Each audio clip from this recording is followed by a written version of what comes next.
Look at this, guys. I don't know if you can make this out, but it's me, and I'm at another beginning of a trackway I covered a couple weeks ago. That could appear to be a heel or a strike of a deer impression, but over here you can see what I call the metatarsal break. Right in the middle here, you'll see the metatarsal break, and you'll see where the toe impressions are right up here, all the way along to the little toe. Incredible. Yep, I was right. They're out here again. It's overcast, and all my listeners and viewers out there, it's an overcast day, about 4 o'clock in the afternoon, and it's a Friday late to mid-afternoon, and it's about as far as time and temperature, I'd say temperature wise it can't be more than 71 degrees out. So I'll catch you guys up later. I'm going to follow the trackway into a structure I visited a few weeks ago also, and it looks like they've incorporated more stuff from here. Can't see it with my GoPro, but we'll get back to you, and we'll be at that structure in a few minutes. Bye.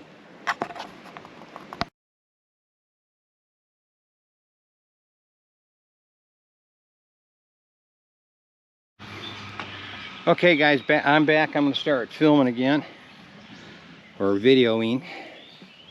And here's what we find. We've had rain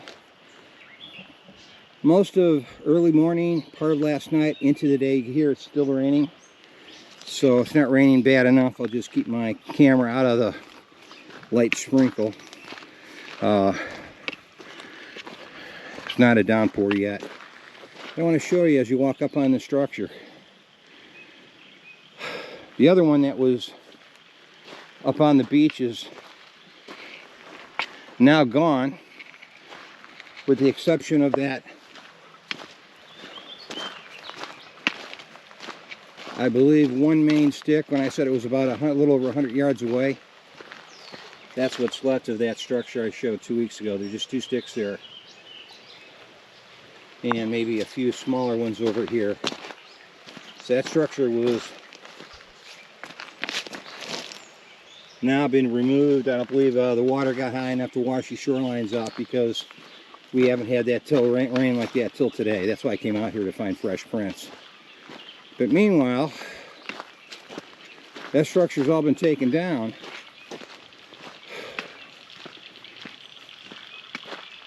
What's going on here?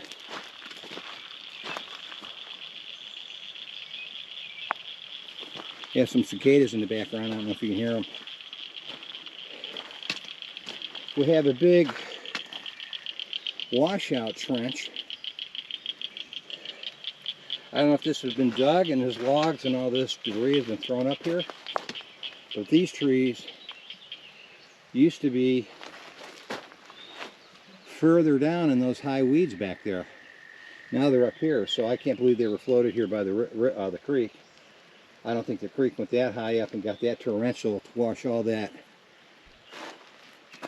gravel bar, and the gravel bar I'm standing on, which was not here, in this void in the middle. It could have been by water washing through here. But I doubt it, because these weeds are growing out of here. So this almost looks like this has been dug. All this gravel coming up on here. Pretty interesting. And this is Butte Creek. Yeah, everything's gone. The structure's gone. These two huge trees, which were basically down there, are now over here. Crazy. See if we find a trackway on this. You'll see where there's an opening in the weeds here, and you might find, I don't know if you can see water drops on my lens yet. If you guys see any water drops, I miss wiping them off, let me know.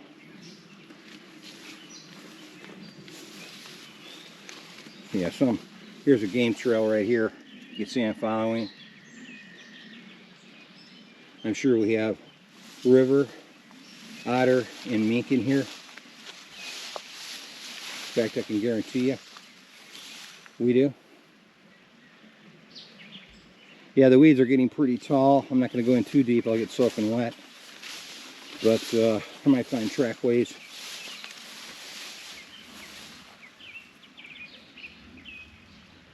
Right out here. See any tracks yet? Guys, I'll be back with you. Bye-bye. So hi guys, I'm back.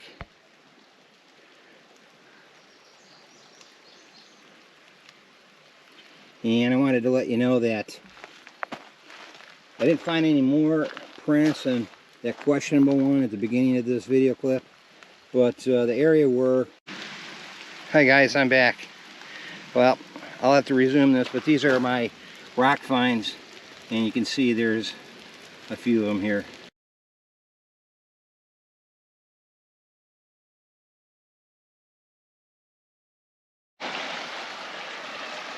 Hi guys, I'm back.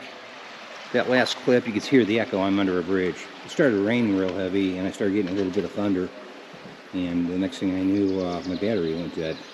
So I ran under the bridge, loaded a new battery in it, and I came over to a spot that on the edge of, just go under the bridge here, you can see the top of the bridge and the creek flowing under it. You get to about the edge of the bridge, see where the shadow is, come to this spot, and you'll notice as you go downhill through a swampy, muddy mess, and I find this print, which is visible with, I can almost count 5 digits out right at the top of that print down to the heel. And then I found this one, which could be confused for human. That could go either way.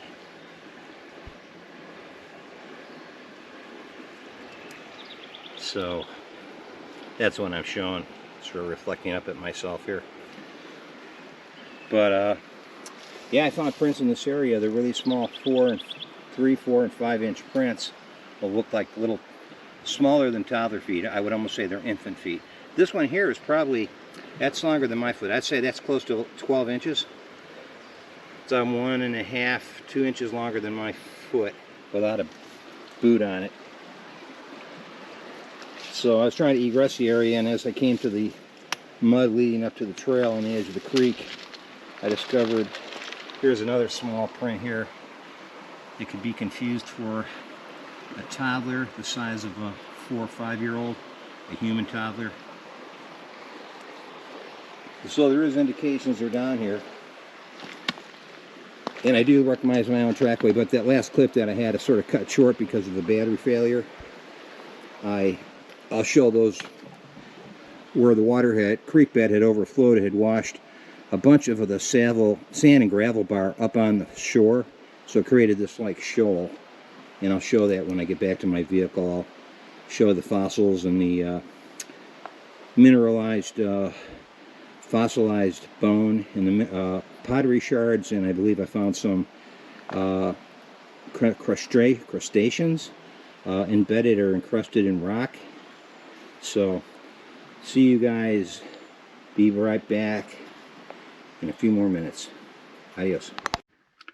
Hi guys, I'm back. It started raining too intensely for me to stay down there, and my GoPro only has, I think it's water sat, what they call WS, level of, I think it's 6 or 7. You can hold it underwater for like seconds, but it'll take rain, but not a lot.